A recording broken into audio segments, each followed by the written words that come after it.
বাঁচবো আর কয়দিন। থাকেন না নিজে ভালো, অন্যকে একটু ভালো রাখেন। বিশ্বাস করেন, অন্যকে ভালো রেখে আপনি এখান থেকে যে ভালোটা থাকতে পারবেন, অন্যের চোখে পানি এনে দিয়ে সে ভালোটা আপনি থাকতে পারবেন না। হয়তো জিত করে আপনি সাময়িক একটা জিতের আনন্দ আপনি হয়তো নিতে পারবেন, কিন্তু বিশ্বাস করেন, আপনার ভিতরে যদি বিন্দু পরিমাণ মনুষ্যত্ব থাকে, আপনি কারো উপর জুলুম করে কাউকে কষ্ট দিয়ে আপনি শান্তিতে রাত্রে ঘুমাতে পারবেন না। আপনার মনুষ্যত্ববোধ আপনাকে বারবার জাগিয়ে তুলবে। কথা বলেন ঠিক কিনা?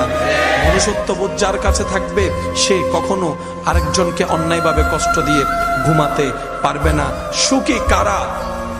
লিস্টি যদি করেন, আপনাকে প্রথম নাম্বারে রাখতে হবে জগতের পাগল যারা, তারাই সবচাইতে সুখী।